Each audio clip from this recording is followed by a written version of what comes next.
Thanks for joining us on Shannons Club TV, the program for all motoring enthusiasts passionate about cars in Australia. You can view a huge selection of past episodes on the Shannons Club website, along with the full road and race histories by Mark Oastler and me. Stay tuned as we hit the road with a proud owner of our feature car and we get some expert advice from the Shannons auctions team. So, let's look back on the practical Japanese sedan with big car performance at a small car price, the Mazda 1200 and 1300. The half-decade from 1967 was exciting for Australian motoring enthusiasts. This was the supercar era, of course, but arguably competition for sales in the budget price sector of the market was almost as interesting.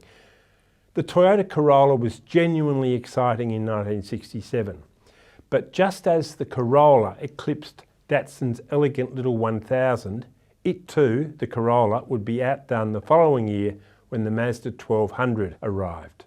By the time the 1200 drove into view, the Bertoni-designed Mazda 1500 sedan had already attracted a strong following. But while the 1500 sold on style, equipment, quality and I suppose a kind of classiness, the 1200 appealed with its outstanding blend of performance and economy. It actually accelerated harder than the 1500 and had the same top speed. Mark, did the 1200 find its way to Mount Panorama? Well, not in the annual Hardy Frodo 500 at least, which is quite surprising given the Corolla competition that existed in Class A. Now, the budding Mazda racers chose to wait until 1970 and the release of the more powerful 1300 model, which along with the equally new Datsun 1200, really raised the stakes in those Class A wars, which I'll get to a bit later. Absolutely. Export markets were the key to growth for the fledgling Japanese automotive industry. Early on, product planners understood the need to offer more power for these countries, especially the US and Australia. Before leaving this issue of performance and Aussie buyers' expectations on the subject, it's worth noting, and quite surprising, that the little Mazda was roughly equal to a 186 engine Kingswood, unless towing came into the equation. How many other small cars could seat 4 adults, accommodate their bags, cruise at 70 and return 38 to 39 miles for every gallon of fuel? In this sense, the 1200 was the late 1960s equivalent of the giant-killing Peugeot 203. Unfortunately, the brakes did not receive the same attention as performance, equipment levels or finish. Drums all round prevailed and the 1200 went sufficiently hard to render its stoppers marginal. To my eyes, the 1200 always looked too narrow and upright, but it seemed to handle well. There was a stylish two-door coupe version, which of course paved the way for the astonishing rotary R100. The 1200 was superseded by the 1300 with an extravagantly chromed grille and a power increase to 78 horsepower. There was a third and final facelift in 1973 for what was still widely regarded as the small car performance benchmark. That was pretty much the case on the track too, wasn't it, Mark? Yeah, it sure was. And the best place for Mazda to prove it was at Mount Panorama, Bathurst.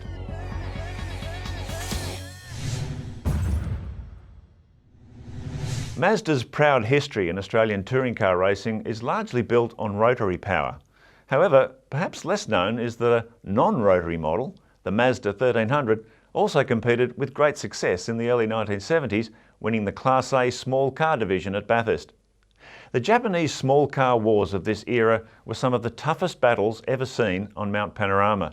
In fact, they were often closer and more exciting than the outright contests, fought out between factory-backed works teams or quality dealer entries representing Mazda, Datsun and Toyota.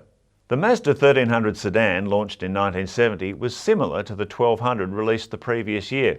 However, crucial for Bathurst duty was its larger 1.3 litre single overhead cam 4, which, combined with a curb weight of less than 900 kilograms, made it a formidable opponent. John, it's interesting looking back at those times, Mazda had an each-way bet going there with both piston-engined and rotary engine cars. Well, they did. There was the conspicuous failure of the NSU R08, where the owners had held up the fingers for how many engines they'd had. Mazda did have the Cosmo, that was its first rotary production car, but once they had done that, it was as if they were going ahead, they were building a range of conventional cars and they would offer them with a conventional piston engine or the rotary engine. It wasn't as if the rotary engine was overtly the sporting choice. They were just feeling their way into the market with it initially, which is probably very wise. Yeah, interesting times. The Mazda 1300 made an impressive start to its Bathurst career in 1970, finishing second and less than a minute behind the Class A winning Datsun 1200. 4 dealer-backed Mazdas fronted in 1971, and although Datsun was again declared the winner, its later disqualification on technical grounds elevated John Leffler's Mazda 1300 to its first class win, ahead of 2 others in the top 5. 1972 saw 4 Mazda 1300s against 4 Datsun 1200s in the ultimate Class A clash. After another intense day-long battle, which again fell to the flying 1300, it was Mazda's turn to be disqualified this time for bending the rules, handing the victory to Datsun. However, the 1300's winning performances in the Manufacturers' Championship saw it win its first Class A crown. The introduction of Group C touring car rules from 1973 focused Mazda's efforts on its rotary-powered RX-3 in the 3-litre class, meaning 1300s were rarely seen before Class A's demise in 1976. Even so, in 6 Bathurst appearances, the little Mazda scored 1 win, 3 seconds and a third, plus a manufacturer's title. It may have been small, but the 1300 will always be remembered as a giant in the Class A wars on Mount Panorama. Don't forget, you can find your favourite car club or event on the Shannons Club website.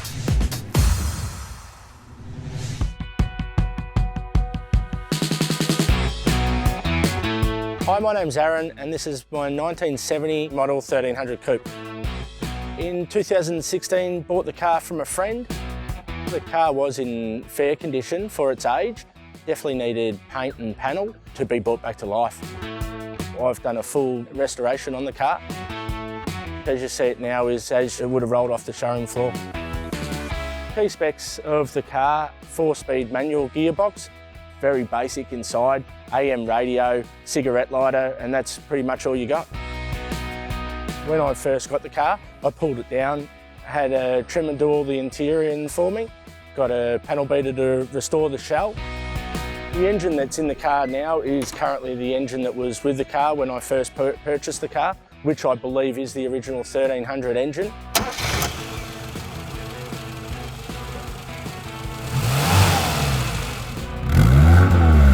The car obviously draws a lot of attention from an older crowd and a younger crowd. Always on the road, I get people wanting to wave or give me the thumbs up. The way the car drives and handles is fantastic for its age. Very smooth, easy to drive.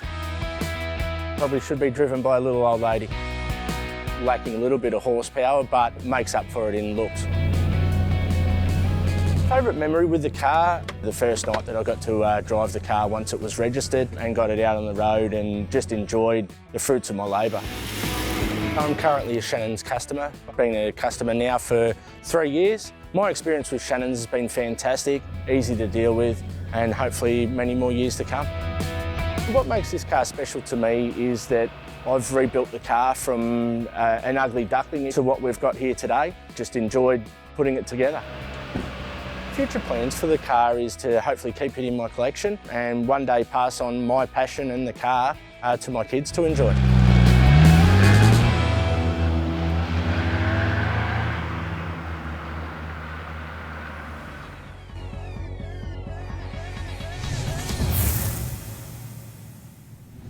Shannons National Auctions Manager Chris Boroban has dropped by with the latest market news on the Mazda 1200, 1300. Welcome, Chris. Hey. Welcome, mate.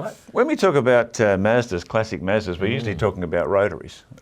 This isn't a rotary, so that makes it a bit of an oddball, I guess, in the Mazda lineup. Where does it fit into the whole Japanese car craze these days? Oh, an interesting question, that one. I mean, really, it was a compact, cheap car of its day when it came out, and it was probably the second family car for most people. I think today, with the prices of rotaries where they've gone to, we've seen a lot of the 1200s and 1300s being modified and converted, and with rotary motors in them. So yeah, so like a 1200 or a 1300, original, very, very hard to find, I think. Hard to find. Yeah. Yes. I'm sure there's still the little one lady owner car sitting around somewhere, but yeah, but wouldn't you turn everything over to find that sort of car? Yes, if you turned up at a Japanese car day and you had an original without a rotary engine. Without a rotary engine. Yeah. Yeah, so where would you start looking for something like this if you were interested in it? I mean, you have to do a lot of detective work, wouldn't it? Mazda clubs. Yeah. Look, I think it's probably through the club, a bit of detective work, as you said. Keep an eye on the classifieds. Once in a while they will come up. We've had one or two come through from deceased estates, and okay, that's auctions. it. Yep. Yeah. And again, they're very, very rare to find. So it's, but I think I think with the generation that's now into those early Japanese cars, I think if they do find that original car, they will leave it original and they will maintain and preserve it like that. Well, I think that's what's happening. I mean, the awareness now, when you look back at Bathurst in the late 60s to early 70s, people are starting to realise the fantastic battles that they had in Class A. Corollas and seriously, yeah, absolutely. So these cars, even though they're not rotary, they're establishing a sort of a racing heritage all their own if you embrace the Bathurst history, aren't they? Potentially, and I think as people delve back into that history, we'll go, well, it's worth preserving it as is. So it is. Well, yeah, in many respects, the Mazda 1200 and 1300 with the conventional engines have got a better racing record than, say, the R100, really, in Australia. If you look at it that way, yeah, because they're reliable little motors, the 4 cylinders, and I mean, and with the rotaries, as we know, if you pushed it too hard, well, likely to blow up. So the problem is, though, as you said, these were like little commuter cars or family second cars. Most of them would have been driven into the ground or neglected, parked out on the street, whatever. It's very, very, very rare, I would have thought. Now, yes. I haven't seen one on the road as far as I can remember. No, I can't. Look, I think they're hard to come by, but you do spot them at the odd Japanese shows. They do come up. So yeah. So if someone's interested in buying one, what's the advice? Just you've really got to start digging deep. Is that right? Absolutely. I think anything like that comes out, it doesn't last very long on the classifieds at all. I mean, it gets snapped up pretty quickly. Yeah, two-door would be more collectible than the 4-door? Correct, yes. The 2-door definitely has got the more appeal than the 4 doors. But again, it's about trying to find one. Yes. Yeah. Cool. Well, thank you very much indeed for joining us today. And remember, you can get all the latest auction results on the Shannons Club website. If you'd like your own image of the Mazda 1300 racing, visit the incredible archive at autopix.com.au.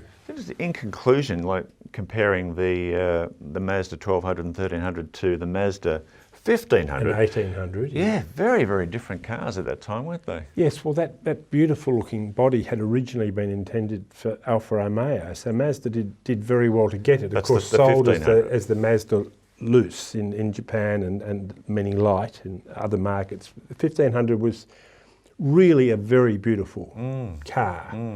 And I think by comparison, perceptions were that the 1200 was a little bit tinny and a little bit cheap in comparison with the 1500, but the 1500 set a really high bar.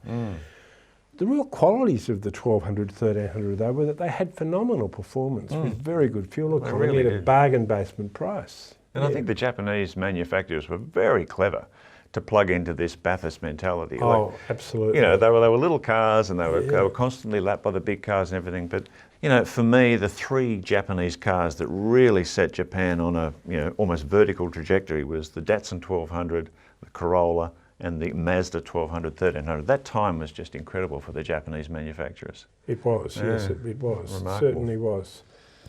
We hope you've enjoyed reflecting on the no frills Mazda 1200 and 1300, and we'll catch you next time on Shannons Club TV.